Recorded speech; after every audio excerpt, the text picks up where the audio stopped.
Le 10h midi, Sud Radio Média, Valérie Expert, Gilles Gansman. Bonjour à toutes et à tous, bonjour Gilles. Bonjour Valérie, quelle matinée. Quelle matinée, effectivement. Nous devions recevoir ce matin le député Monsieur Bataillon qui préside la commission d'enquête les auditions. Est-ce qu'on pourrait baisser juste la musique parce qu'elle est un petit peu forte et je suis désolée.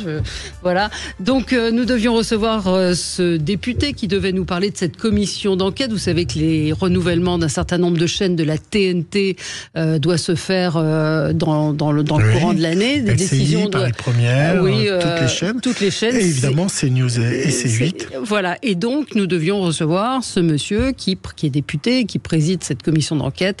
Tout était calé jusqu'à ce matin, 7h30, où il a eu, hélas, une rage de dents. Donc j'espère qu'il va mieux, qu'il ira mieux et qu'il sera là la semaine prochaine. Et il a eu 2 abcès en fait. Oui, 2 abcès cette nuit. Grave. Donc je lui ai envoyé un texto pour savoir s'il pouvait intervenir par téléphone. Il ne nous a pas répondu.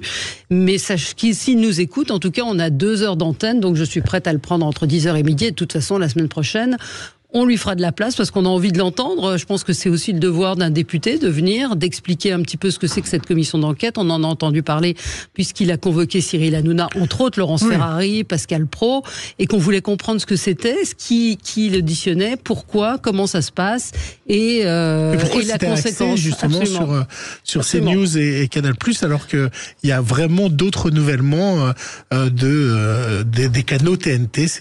Donc voilà, donc c'est pas tout ça pour vous dire que c'était un peu mouvementé ce matin parce qu'à 7h30 du matin, on se retrouvait sans invité, mais bon, ce sont des choses qui arrivent. Mais on a repensé à notre invité qu'on devait enregistrer mardi. Absolument, Laurie Choléwa qui était souffrante et qui... Mardi, qui n'a pas pu en faire l'enregistrement et du coup, on l'a au téléphone. Bonjour Laurie. Bonjour. Merci d'être là. Ne croyez pas que vous êtes un bouche-trou. Non, au contraire, parce qu'on vous avait prévu. On vous avait prévu.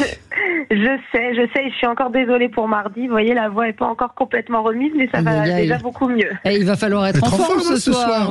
Oui, je sais, j'y travaille. Bon, Laurie Choléwa, vous allez être Madame Cinéma du groupe Canal+, Chicha évidemment. On vous retrouve le jeudi à 19h35. Vous avez également nouveau tête-à-tête tous les dimanches à partir de 1h du matin. Moi j'ai regardé avec Jérôme Commandeur, il y a beaucoup de rediff en clair, et avec Jérôme Commandeur c'était formidable, vraiment votre tête-à-tête était formidable, Laurie. C'est très bien. Merci beaucoup. C8 c'est off tous les dimanches à 21h, il y a Clap sur Europe 1 et puis même un podcast Parents d'abord avec première invitée Amanda Achters, c'était votre première invitée. Voilà. Et puis on pourra en parler un petit peu plus tard, même si on va devoir vous libérer avant 10h30 parce que vous allez rejoindre l'Olympia. Il y a également une cérémonie qui vous tient à cœur et qui aura lieu au mois de mars. C'est évidemment chaque année l'appel aux dons pour les cancers, pour l'espoir, pour lutter contre le cancer du pancréas. Exactement. Absolument. Donc ça y est, vous êtes prête pour ce soir? Vous avez les bigoudis sur la tête? Pratiquement, oui. Non, ça y est, on est prêt. En plus, vraiment, c'était une belle année pour le cinéma, très riche, avec des films qui ont des prix, mais qui ont aussi rencontré leur public dans les salles. Donc j'ai vraiment le sentiment que cette année, on est vraiment tous très concernés par cette cérémonie des Césars qui ne divise pas entre ces fameux prix et ces fameux films qu'on juge un peu trop pointus pour le public. Là, il y a beaucoup de films dont on a parlé, que le public a vu et qui se retrouvent nommés ce soir. Donc je pense que ça va vraiment être une soirée passionnante pour le public et pour la profession. Donc on a tous vraiment hâte. Bon, écoutez, on va en reparler dans un instant, mais comme tous les jours, le zapping de Gilles. Sud Radio Média, l'instant zapping. Et Laurie, on en parlait avec vous, c'est ce soir la grande cérémonie des Césars, en direct sur Canal+. Et hier, le grand producteur de cinéma Jérôme Sédou, dont la parole est assez rare. Michel Sédou. Non ? Je pense que c'est Jérôme, parce qu'il y avait Michel Sédou qui était hier invité. D'accord. Qui était l'invité de C'est à vous. Oui, c'était donc non, Michel c'est Jérôme Sédou. Bon. Alors allez-y. Vous êtes d'accord, Laurie? C'est Jérôme, vous me soutenez, Laurie? Non. Je pense Mais non, c'est Michel Seydoux qui a publié un livre et qui est invité sur tous les plateaux et qui invite. Non, là c'est le producteur. Mais il est producteur. Bon, bref. Il y a Nicolas Seydoux aussi. Oui, bon, allez-y. Qui était donc invité de C'est à vous. Et si au départ il avait eu peur de la télé, au final, c'est elle qui l'a sauvé, et en particulier Canal+, qui finance donc le cinéma français. Ça n'a pas été facile de trouver un accord avec les télévisions. Et cet accord, c'est grâce à cela que le cinéma français existe, alors que ses voisins étaient au moins aussi brillants, voire plus brillants après la guerre. Et André Rousset disait, Canal, ça va être la chaîne du cinéma. Je veux des produits frais. Quelle expression! On n'est pas tout à fait chez Astérix et la poissonnerie. Je veux des produits frais, mais je ne peux pas les payer. Sur les 100 premiers meilleurs résultats, meilleures audiences de l'année, il y avait 97 films. 97 films. Donc c'était comme si, dans l'édition, vous avez le livre de poche qui tue l'édition originale. Quelque chose qui ne va pas. C'était Nicolas Seydoux. Nicolas Seydoux. Ils sont nombreux dans la famille. Et puis on a un peu... Parce qu'il raconte, on peut le citer, 50 ans dans les coulisses du cinéma, grand producteur, évidemment, Nicolas Seydoux. Et puis évidemment, le fait que Canal+, donc qui ne voulait pas forcément acheter des films, a trouvé cette astuce de financer une partie du cinéma en contrepartie de la diffusion sur Canal. Une cérémonie où tout le monde ne sera pas à la fête du cinéma. Ariane Ascaride, une des présentatrices, parce qu'il va y avoir plusieurs présentatrices des Césars, a expliqué que les femmes désormais prenaient le pouvoir. Cette année, il y a plus de femmes que d'hommes dans la catégorie meilleure réalisation. L'année dernière, il n'y en avait aucune. Ça veut dire que ça avance, que les Césars n'est plus ce club de bridge un peu hermétique et fermé, Ariane? Non, je pense que ça avance, oui, effectivement, mais il faut rester vigilant et vigilant en. Vous voyez, parce que je pense qu'il faut que ce soit et les filles et les garçons qui se préoccupent de ça, mais ça avance, oui, c'est sûr que ça avance. Et il était temps, non? Ah bah là, c'est... parce que c'est la 49e cérémonie des Césars. Voilà. Vous voyez ce que je veux dire? Ça avance au rythme du cinéma. Ça avance au rythme de l'industrie, ça avance au rythme de la société. Est-ce que vous n'avez pas peur que les Césars deviennent chaque année une tribune et plus finalement la fête du cinéma avec des paillettes, des glamours, ou finalement c'est l'époque qui veut ça, Laurie? Je crois que oui, l'époque veut ça, mais de tout temps, les Césars ont permis aussi, comme le Festival de Cannes, d'être aussi une tribune pour parler des sujets graves et brûlants de la société. Et je pense que c'est pas mal aussi de célébrer le cinéma et de ne pas contourner aussi les sujets qui fâchent, puisque c'est l'occasion d'en parler. Ce qu'il faut, c'est que ce soit bien dosé comme d'habitude et que principalement ce soit la fête du cinéma. Ça gâche pas la fête quand même. Si c'est bien fait, je crois pas. Bon. Hier, dans Touche pas à mon poste, Cyril Hanouna s'est réjoui des propos de Gérald Darmanin. Hier, je vous expliquais qu'il était dans Paris Match. Et dans ce fameux Paris Match, il est revenu sur la position du Conseil d'État sur la pluralité des chaînes de télé. Gérald Darmanin s'est confié dans une longue interview à Paris Match. Il est revenu sur la décision du Conseil d'État de renforcer le contrôle de l'Arcom sur CNews. Il commence une interview en évoquant les Français. Les Français sont des grandes personnes qui font leur choix eux-mêmes sans avoir besoin de tuteurs de morale. Je ne commande pas les décisions de justice, mais de mon point de vue de citoyen, je pense qu'il n'est jamais bon que l'État ou qu'une puissance publique, quelle qu'elle soit, dise qu'il faut entendre à la télévision, à la radio ou lire dans un journal. Si on n'est pas content de ce qui se passe à la télé, on change de chaîne. Ouais. Bravo Gérald Darmanin. Franchement, bravo. Il a tout dit, ouais. Non mais c'est vrai. Non mais c'est incroyable. Et c'est pas évident parce que c'est pas son registre d'intervention. C'est-à-dire que, entre guillemets, c'est très bien, mais il se mêle de choses qui ne le concernent pas directement. Ça veut dire qu'il a sa liberté politique, qui se positionne et que lui est pour la liberté de penser, la liberté de parole. Donc je trouve que ça lui fait une carte de plus et bravo à lui. Qu'est-ce que vous avez pensé de cette séquence, Laurie Choléwa? Alors écoutez, moi je suis complètement. Vous me demandez à moi, c'est mon groupe et c'est votre groupe, je prône également la liberté de penser, la liberté de parole. Donc voilà, je me réjouis aussi. Et sachant que, évidemment, ce son était pour Quentin Bataillon, parce que je voulais qu'il réagisse au son de Gérald Darmanin. Une découverte incroyable, Valérie, qui aurait imaginé à l'endroit même où vous avez peut-être mangé votre gaufre ou votre cornet de frites, des mammouths broutaient. Oui, Valérie, il y avait des mammouths en Belgique. Une découverte qui est racontée dans le 20h de France 2. Une défense, des fémurs, tous ces ossements préhistoriques viennent d'être déterrés à Bruxelles. Invraisemblable, des mammouths sont bien passés par là il y a des dizaines de milliers d'années. Découverte rarissime en Belgique. Les deux grandes pièces, ce sont des fémurs de mammouth. C'est un gauche et un droite, mais ce n'est pas du même individu. Ici, une défense qui est assez gracile. Ça veut dire que c'est le plus probable d'une femelle. C'est sur ce chantier d'une future ligne de métro, tout près de la gare du Midi, que ces traces du passé ont été retrouvées, en creusant 8 à 9 mètres de profondeur. Moi, ça me fascine d'imaginer qu'il y avait des mammouths sur la grande place de Bruxelles. C'était aussi pour Quentin Bataillon, non, ni pour Laurie, ni pour Quentin. Mais parce que c'était original. Et pour finir, dans un mois et dans quelques jours, ce sera l'Eurovision, Valérie. Ah oui. J'ai espéré que vous ne passeriez pas ce son, mais j'attends parce que vous l'avez vu sur les réseaux sociaux. Oui. Bah oui, notre candidat Slimane fait la tournée des pays. Il fait la tournée des pays de l'Eurovision pour avoir le plus de votes, puisque nous on ne pourra pas voter pour lui. Il était hier en Croatie, donc vous avez vu ce passage incroyable qui vous a touché. Je vais retirer mes écouteurs. Et il a fait sensation car il a ajouté à la fin un truc qui va nous faire gagner. Il chante a cappella. C'est magique.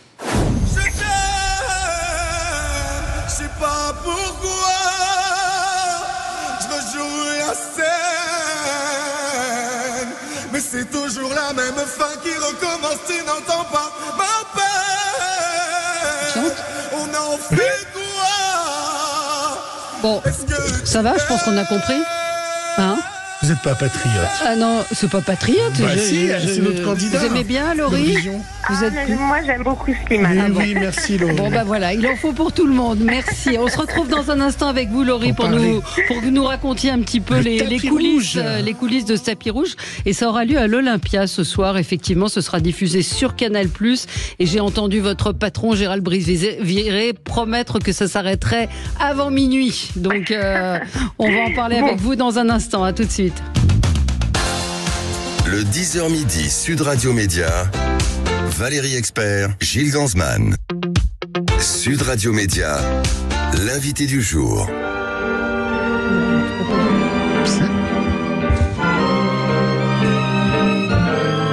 C'est pas la musique de César, ça. Et c'est quoi cette musique? C'est quoi cette musique? C'est compliqué. Pas celle des Césars. C'est pas celle des Césars. Bon, écoutez, ce matin, on a un mauvais sort. Je pense qu'on va appeler un marabout parce que on va bien se reposer ce week-end. On vous souhaite vraiment que ça aille bien, Laurie, qu'on va pas vous porter la poisse parce que il y a rien qui colle. Hein. Laurie Chelévoix, Madame Cinéma du groupe Canal+, est avec nous ce matin. Chicha, évidemment, émission mythique sur le cinéma. Vous avez également des entretiens tête à tête. Et puis ce soir, l'actualité, c'est quand même cette cérémonie des Césars. Est-ce que vous pouvez nous dire quelle couleur sera votre robe? Des questions de mais alors, j'ai encore une hésitation, mais normalement, elle sera noire. Noir, d'accord. Donc vous serez sur le tapis rouge pour interroger évidemment tous les acteurs, actrices qui se presseront. Compliqué, hein. Oui, c'est difficile, parce non? Qu'est-ce que vous en pensez? Moi, je vous admire de faire cet exercice parce que c'est compliqué.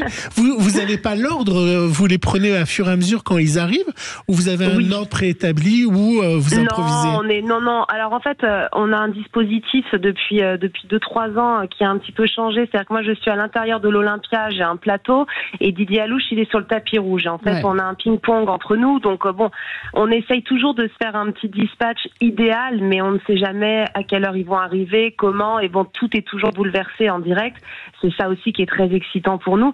C'est vrai que l'exercice n'est pas facile, parce que ils viennent, il y a de l'enjeu, c'est une soirée, puisqu'on principalement on interviewe des personnes qui sont nommées, donc pour eux, ils ont un peu la tête dans la compétition, et il faut quand même arriver à les choper. Donc oui, c'est pas simple, mais d'un autre côté, c'est aussi très sympa de faire vivre ça, je trouve, pour le téléspectateur, parce que c'est ce fameux tapis rouge, c'est quand même ce qui fait rêver depuis tant d'années. Bien sûr, c'est le glamour, mais c'est vrai qu'à part dire vous êtes content d'être là, c'est compliqué de trouver beaucoup de questions. Oui, parce qu'on va pas revenir sur le film, on va pas commencer une interview approfondie sur un film. Non, mais l'idée c'est de rappeler un petit petit peu les enjeux de la soirée, qui a déjà eu un prix, par exemple Virginie Fira, elle a eu le César l'année dernière. Si elle l'a, elle l'aura 2 années de suite. Donc voilà, il y a toujours quand même des enjeux à rappeler pour le public et puis des thèmes à aborder. Cette année, c'est vraiment l'année de Justine Triet. Depuis sa Palme d'Or, elle enchaîne les prix, donc c'est aussi intéressant de la voir juste avant son entrée dans la salle. Donc voilà, on trouve quand même des choses, mais c'est vrai que c'est pas toujours simple. Qu'est-ce qu'il va y avoir de particulier ce soir alors, dans la soirée? Alors, ce qu'il va y avoir, déjà, il y a 13 maîtres et maîtresses de cérémonie. C'est un modèle qu'ils ont tenté l'année dernière, qui a très bien fonctionné, et qui permet de répartir aussi le stress et le poids de cette soirée, qui est pas du tout facile à animer, avec ce public parfois un peu fermé, parce que stressé. C'est Valérie Lemercier qui est présidente, donc c'est toujours un bonheur d'avoir Valérie Lemercier. Donc, je lui fais confiance pour mettre aussi beaucoup d'humeur dans cette soirée. Il y a Christopher Nolan qui va avoir un César d'honneur, Agnès Jaoui également. Est-ce que Christopher Nolan va venir vous voir avant À mon avis, il va être pour Didier. Hein. Ouais. Ils se connaissent bien. Là. Je ne peux pas lutter contre ce carnet d'adresses de Didier Alouche. Mais bon, j'espère bien le croiser au Fouquet's après la cérémonie. Au moins pour le féliciter pour l'ensemble de son œuvre. Mais non, voilà, il y a pas mal de choses très attendues. Il y a 3 réalisatrices qui sont nommées dans la catégorie meilleure réalisatrice. Ça, c'est une première. Hein. C'est une première. Les 3 films sont très forts. Et donc voilà, là aussi, on a hâte de voir, même si effectivement, on a un peu l'impression que tout est déjà fait pour Justine Triet et Anatomie d'une chute, qui reste le film de l'année, mais bon, quand même 11 nominations, on peut le dire. Oui, 11 nominations et les 5 nominations aux Oscars, qui sera la soirée sera le 10 mars. Donc ça aussi, il faudra suivre ça de près. Alors, entre Le règne animal et Anatomie d'une chute, c'est quoi votre pronostic? Qui va avoir le plus de César? 12 nominations pour Le règne animal, 11 pour Anatomie d'une chute, 9 pour Je verrai toujours vos visages.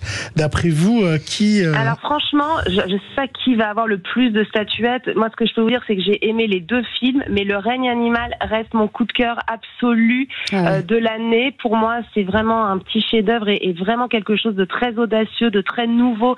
Et c'est un film qui m'a bouleversée. Voilà, ça touche à ma sensibilité aussi sur le rapport. Là, c'est un rapport père-fils, mais moi, mon rapport de mère avec mes enfants.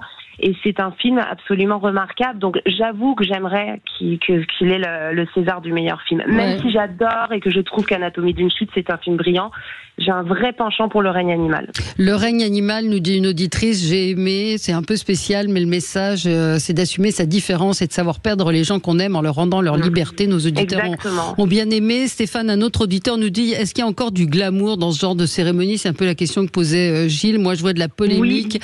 De la polémique, c'est pas glamour du tout. Et Anna nous dit, la CGT avec Judith Godrèche, parce qu'il va y avoir des manifestations, parce qu'il va y avoir des prises de parole et que de plus en plus, effectivement, c'est un endroit où on a eu les intermittents qui régulièrement règlent leur compte. Là, on a le phénomène MeToo qui va s'inviter dans la cérémonie avec Judith Godrèche qui sera là. C'est ce qu'a annoncé Gérald Brisviré tout à l'heure. Qu'est-ce que vous répondez à ça ? Alors moi je réponds qu'il y a quand même énormément de glamour, d'ailleurs ne serait-ce que dans les maîtres et maîtresses de cérémonie, je pense à Diane Kruger, je pense à Nadia Tereskevich, à Audrey Diwan, enfin voilà, il y a du glamour dans cette cérémonie, on célèbre le cinéma. Après c'est vrai que de tout temps on a profité des Césars pour donner une tribune aux choses qui sont aussi importantes et aux sujets qui bouleversent la société. On peut pas passer aujourd'hui à côté de MeToo et de tout ce qui se passe et de toute cette parole qui se libère au sein du cinéma. Moi, je fais vraiment confiance à Canal+ et aux producteurs de la soirée pour arriver à doser les choses et à donner ce temps de parole qui est quand même nécessaire, sans que ça plombe la soirée et sans que ça parasite aussi cette soirée. Mais du glamour, bien sûr qu'il y en aura, ne serait-ce que par la sélection, les personnes présentes et tout ce qui est prévu aussi pour divertir le public. Donc, il ne faut pas s'inquiéter de ça, en fait. Et puis, évidemment, je ne sais pas si elle va venir vous voir, mais c'est aussi Rachida Dati, notre ministre de la Culture, qui va faire ses premiers pas. On sait que pour les ministres, c'est très compliqué, ce genre de cérémonie. Est-ce que vous allez la voir sur sur le tapis rouge, Laurie? Oui. Alors normalement, elle doit venir me voir. Ça, c'est vrai. J'ai l'info. Je suis ravie. C'est sa première cérémonie en tant que ministre de la Culture. Je sais qu'elle suit beaucoup les Césars et qu'elle est très contente d'être là. Je sais qu'elle va assister ensuite à la cérémonie puisqu'elle va regagner la salle. Elle a une place dans la salle. Elle va rester pendant la cérémonie. Donc oui, on sera ravis de faire la première interview de Madame la ministre Rachida Dati au César. Alors comment vous vous préparez vous pour cette soirée? À quel moment est-ce que vous allez dîner, avant, après? Là, c'est un peu de la futilité, mais néanmoins, ça nous intéresse parce que c'est une longue soirée. Moi, en fait, je suis installée sur le tapis rouge dès 18h pour commencer à interviewer les personnes qui arriveraient avant le direct, qu'on pourra passer après pendant le direct. Ensuite, je fais tout le direct jusqu'au début de la cérémonie. Ensuite, je regagne ma loge et je pense que je vais grignoter une pizza dans ma loge. Et moi, je suis là aussi en sécurité antenne. Voilà, s'il se passe quelque chose, s'il y a un problème technique ou autre, je suis présente pour pouvoir reprendre l'antenne. Il y a Thierry Chaise qui est là et qui fait les commentaires. Voix mythique des Césars, qui va raconter, commenter un petit peu l'histoire de chacun de ces comédiens, réalisateurs, techniciens. Et puis on peut aussi dire quand même que le casting il est assez prestigieux quand même dans des présentateurs de la cérémonie. Il y a Juliette Binoche, il y a Bérénice Bejo, Dali Ben Salah, Danny Boone, Audrey Diwan, Anna Girardot, Diane Kruger, Benoît Magimel, Paul Mirabel, Jean-Pascal Zadi, entre autres, donc sous la présidence de Valérie Lemercier. Donc c'est aussi amusant de voir comment chaque personnalité va s'approprier son moment de remise de César. Moi, je trouve que cette formule, elle est assez intelligente, en fait. Moi aussi, je trouve que ça fonctionne bien. Ça offre plusieurs univers, plusieurs champs des possibles aussi. Et puis, ça permet à ce que tout le monde soit beaucoup plus détendu parce que c'est pas une personne qui a vraiment le poids de cette soirée, de cette longue soirée entre ses mains. Et ça permet vraiment de mélanger, d'avoir plusieurs styles, de réconcilier aussi du cinéma d'auteur avec du cinéma plus populaire, d'avoir vraiment des univers différents, des pattes différentes, d'écriture, des sensibilités différentes. Et je trouve effectivement que ça amène un vrai plus. C'est super qu'ils aient trouvé cette formule. Oui, c'est une très bonne idée. Est-ce que Valérie Lemercier va nous surprendre? Est-ce que vous avez des infos là-dessus sur son discours moi, malheureusement, j'ai été malade toute cette semaine, donc je ne me suis pas glissée dans les répétitions, donc j'ai pas vraiment de scoop, mais je fais quand même confiance à Valérie Lemercier. Je crois qu'elle est vraiment jamais venue au César sans nous surprendre. Donc, à mon avis, oui, bien sûr, c'est pour ça aussi qu'elle l'a accepté. C'est pour ça qu'on va chercher Valérie Lemercier. Donc, je suppose qu'elle a quelques surprises pour ce soir. Sur les 50 de films qui sont nommés, Laurie, combien de films vous n'avez pas vus? Eh ben, je les ai tous vus, je crois. Vous avez vu Drôle d'oiseau? Ah non, j'ai pas vu Drôle d'oiseau. Bravo, Simple comme Sylvain. Bien joué. Ah, Simple comme Sylvain. C'est bien ça, c'est fantastique. Le film de Mona Chokri. C'est génial. Plein d'humour. Elle a des nominations. Oui. C'est génial. Oui, meilleur. Qu'est-ce qu'elle a? La meilleure film étranger, il me semble. Oui, absolument. Mona Chokri. Voilà. C'est magnifique. J'ai adoré ce film. Oppenheimer, vous l'avez vu? Disco Ball, vous l'avez vu? Non, j'ai pas vu. Ah, vous voyez, je vous piège. Ah, vous êtes parti. Vous m'avez fait vous piéger. Linda veut du poulet. C'est quoi ça? C'est dans la liste, Linda veut du poulet. Non, moi je regrette que Yannick n'ait pas plus de nominations. Meilleur acteur, c'est pas mal quand même, non? Vous, c'est qui votre... Pour Raphaël Quenard, qui est nommé 3 fois d'ailleurs ce soir, pour 3 films différents. Mon préféré en acteur, vous alliez me demander? Oui. Allez, votre pronostic. Meilleur acteur, meilleur film, meilleure actrice. Allez, mouillez-vous. Mon pronostic à moi ou mon pronostic? Non, à vous, Laurie. Moi, j'aimerais vraiment que Romain Duris il l'ait pour Le Règne animal, d'autant qu'il l'a jamais et qu'il est. Moi, le regard de Romain Duris dans Le Règne animal, il m'a hanté pendant longtemps. Après, franchement, c'est très compliqué parce qu'ils sont tous remarquables. Harry Vartator pour Le procès Goldman est super. Raphaël Quenard, il le mériterait aussi. Melville Poupeau, et Benjamin Laverne. Franchement, c'est 5 excellents acteurs. Mais j'ai un penchant pour Romain Duris. Nous, on aime bien Benjamin Laverne. Moi, j'aime beaucoup aussi. Et Rebecca Marder aussi. J'espère qu'elle va avoir. Elle est extraordinaire dans Les Révolutions. Ouais. Elle est super, Rebecca Marder. Le film est super. D'ailleurs, elle joue aux côtés de Benjamin Laverne. Ce matin, à l'instant, je vois, c'est l'acteur Aurélien Vic qui révèle avoir été victime d'abus sexuels par son agent et son entourage entre ses 11 ans et ses 15 ans.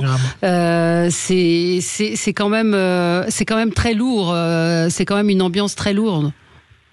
C'est sûr que oui, j'ai suivi aussi ces dernières révélations et c'est vrai que ce qui se passe en ce moment dans le cinéma, c'est très lourd. Et c'est pour ça qu'on peut pas l'ignorer non plus. Ouais, c'est certainement pour cela aussi que Judith Godrèche prendra la parole. C'est ce que disait encore une fois Gérald Brice-Viré ce matin. Le cinéma ne peut pas ignorer ce qui se passe dans la société et la famille du cinéma est là aussi pour soutenir ceux qui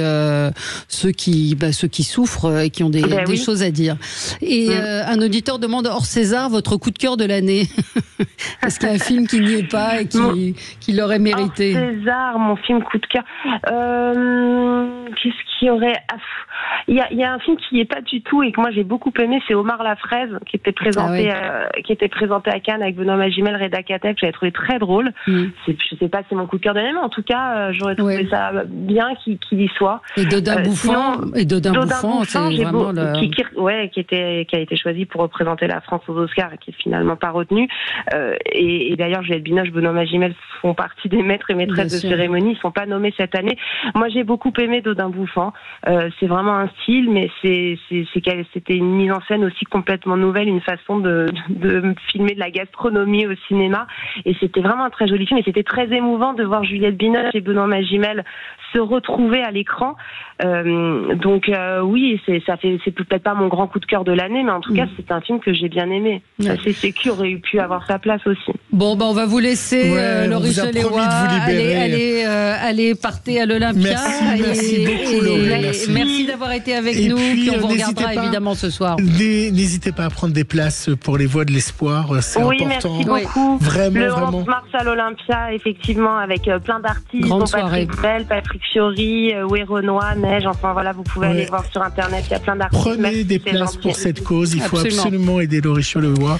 Donc n'hésitez pas à aller acheter vos places pour aller voir les Voix de l'Espoir. Et merci encore Laurie. Merci à vous et bonne soirée. Bonne journée. Bonne journée, au revoir. À tout de suite sur Sud Radio. Le 10h midi, Sud Radio Média. Valérie Expert, Gilles Gansman. Sud Radio. Le supplément média. Le supplément média, c'est un vrai supplément média. On va vous donner les dernières infos médias, les dernières infos du PAF qu'il faut connaître. Gilles, vous commencez avec quelle info ? C'est en ligne depuis tout à l'heure. C'est les derniers épisodes de LOL. Il y avait une première partie qui avait été mise en ligne, les 4 premiers épisodes. Et là, on a la fin. On va savoir qui de Jérôme Commandeur, Alban Ivanov, Audrey Lamy, Jean-Pascal Zadi, Marina Foïs va gagner ce nouvel épisode de LOL. Vous regardez LOL ? Mais non, je n'ai jamais regardé. C'est bien ? C'est génial. Ah ouais ? Ah oui, moi je rigole beaucoup. Faut regarder. Vous avez 4 saisons maintenant. Ah non, j'ai pas regardé du tout. Ils sont en ligne, c'est vraiment très bien fait. C'est vraiment le moyen de se détendre et de s'amuser. Jérôme Commandeur est quand même la grosse et grande vedette avec Marina Foïs de cette saison. C'est très très drôle. Ça a fait beaucoup parler d'ailleurs. Touche pas à mon poste, on a parlé hier. Stéphane Plaza a posé, vous avez vu, avec son buste, il devait être au musée Grévin. Alors évidemment, des questions se posent, puisque dès qu'il y a une polémique, le musée Grévin enlève la statue très vite. C'est étrange. Et là, c'est assez étrange quand on sait comment ils ont enlevé Michael Jackson ou Gérard Depardieu fit ça dès qu'il y a une information qui sort. Et là, il y a une instruction qui est en cours, non Alors, j'ai pas suivi mais en tout cas, il y a des accusations, effectivement. Donc, c'est assez étonnant, effectivement, que le musée Grévin prenne cette décision. Et donc vous l'avez vu son buste ? Vous avez vu cette photo ? Pour l'instant, c'est pas très ressemblant. On va voir comment ça avance. Carton pour la série Tout cela, je te le donnerai, qui a fini hier de nouveau avec un carton d'audience en moyenne. C'est 3,50 millions de téléspectateurs. On avait reçu Nicole Calfon qui était enthousiaste et très fière de cette série. On peut de nouveau saluer la performance de Bruno Solo qui est totalement incroyable. Allez voir le replay de cette série qui est très bien. Si je vous parle de Julien, ça vous parle ? Non. Je savais. Non. Julien de la Star Academy, finaliste. Non, pas du tout. Il a annoncé la sortie de Il annonce la sortie de son single. Alors là, je pense qu'on aurait dû faire une émission spéciale pour ça. Vous avez bien fait d'annuler le député. Ça va s'appeler Comme tout le monde. Le 1er mars, il sort. En attendant, Pierre Garnier, explose, lui, les scores avec plus d'1 million de streams avec son titre Ce qu'on était et qui cartonne. On le voit partout. Je ne sais pas si vous avez vu. C'est un succès assez incroyable. Et vraiment, il est vu partout. Je peux être un peu moins positif que vous. Il y avait un article ce matin dans Le Parisien de Benoît Darangon et Kevin Boucher sur la rentrée de France Télévisions, la rentrée de janvier qui ne s'est pas très bien passée pour un certain nombre d'émissions, en particulier l'émission d'Hugo Clément, Nos grandes décisions.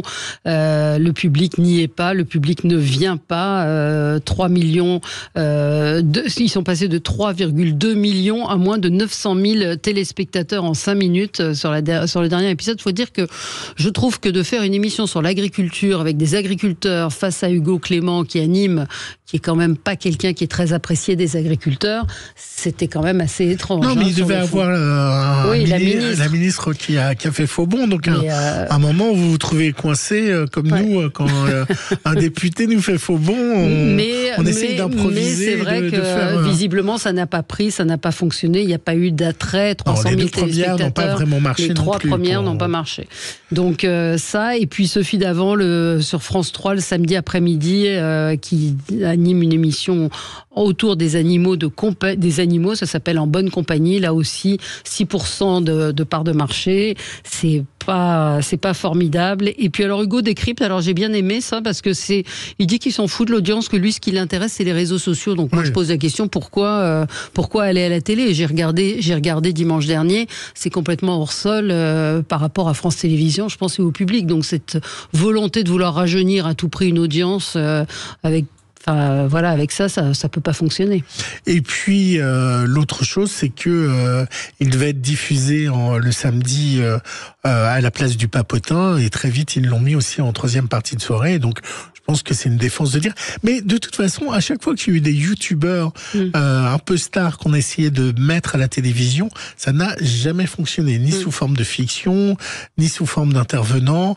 C'est un autre format, c'est un autre public, et ce public se trouve sur les réseaux, mais le modèle des youtubeurs, on n'a jamais réussi à l'importer en télévision. C'est 2 médias différents. Ouais. Et puis également le magazine de Faustine Bollard sur la consommation, 3 numéros qui n'ont pas très bien fonctionné, 8% de part d'audience, et apparemment ils vont essayer de retravailler un petit peu le concept. Mais Philippe, très gentil ce matin.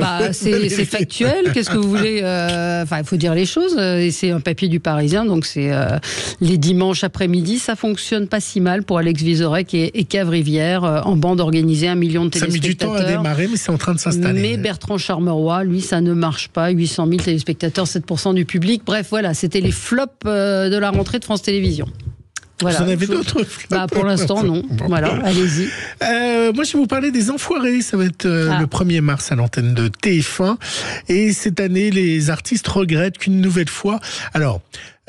au moment du Covid, les Enfoirés ont eu lieu mais sans public, et les sketchs étaient sans public aussi, ce qui est très compliqué pour les artistes. Mais là, une nouvelle fois, ils regrettent parce que les sketchs ont été réalisés en coulisses par Philippe Lachaud, mais également pour des raisons un peu d'agenda, ça a été fait sans public. Donc tous les intersketchs que vous verrez entre les chansons ont été faits sans le public. C'est un peu dommage quand même. On peut regretter. Oui, c'est dommage. Oui. Il y a une enquête qui a été ouverte, moi je suis dans les mauvaises nouvelles, qui a été ouverte après les accusations de viol et agression sexuelle visant le psychanalyste Gérard Miller. C'est vrai que ça pose la question de savoir qui savait quoi. Beaucoup de gens, Isabelle Alonso, qui dit oui, tout le monde savait, mais tout le monde savait quoi ? Qu'il était un dragueur, qu'il était un chasseur, mais en tout cas personne n'a rien dit à l'époque. Il était dans toutes les émissions de Laurent Ruquier. À ce moment-là. Julie Vignali va avoir une nouvelle émission en prime. C'était dans Télé Loisirs. Ah bon ? Oui. La dernière n'avait pas fonctionné non plus. Excusez-moi d'être rabat-joie. Allons-y. Non mais franchement. Nouvelle émission. Oui, ça va s'appeler Voix de Star. Et alors Voix de Star, le principe c'est que vous avez 12 sosies vocaux. De stars et vous devez savoir si c'est la star qui chante ou le sosie vocal qui chante, entre autres. C'est DMLS TV qui produit ce format. Et toujours dans Télé Loisirs, ils se sont posé la question de ce soir. Alors, gros suspense. Vous voyez qu'il y a James Danton de Desperate Housewives. Bien sûr. Voilà, est-ce qu'il va pouvoir danser parce qu'il s'est blessé? Vous voyez, je suis au courant quand même. La semaine dernière, ils étaient très inquiets. Enfin, ça a été annoncé, on a été très surpris. Et donc, on va voir si ce soir, il danse. On espère. Moins de 240 000 téléspectateurs pour Bruce Toussaint. Voilà, je suis très négatif ce matin. Je vous donne les audiences. On est journaliste ou pas? Donc, Bruce Toussaint, il essaie de mettre en place quelque chose de compliqué. Télématin aussi a baissé. Oui, mais et voilà. Non, mais vous aimez pas les nouvelles, les mauvaises nouvelles. Non, parce que c'est compliqué. Et Léo Mattei qui flingue tous ses concurrents devant Cache Investigation, devant Piste Noire hier soir. Ils ont cartonné avec Léo Mattei. On est content pour Jean-Luc Reichmann. Cette série lui tient vraiment à cœur. 3,8 millions pratiquement. Pékin Express qui a bien fonctionné, 1,7 million. Vous voyez, il y a des bonnes nouvelles. Oui, vous êtes Madame Audience. Voilà, absolument. Je vais me recycler. Et ce qui a bien marché aussi, c'est Qui veut être mon associé. Il faut le dire quand les primes d'M6 fonctionnent. Mais il faut dire aussi quand ça ne fonctionne pas. Vous n'aimez pas, vous, quand ça ne fonctionne pas. Non, parce que je sais que c'est compliqué, qu'il y a des équipes derrière. Que vous dites. Oui, mais il y a des téléspectateurs devant aussi. Et quand on fait des trucs pas bien, les téléspectateurs, ils sont pas là. Donc, quand on met Hugo Décrypte à 22h30 le dimanche, je suis désolée, c'est très étonnant comme décision et comme programmation. Elle est partie en week-end. Elle est partie en week-end. On se retrouve, nous, dans un instant pour commenter l'actualité. Oui, absolument. Absolument. Christine Bouillot sera là lundi. Merci. À suivre sur Sud Radio, Mettez-vous d'accord, Valérie Expert.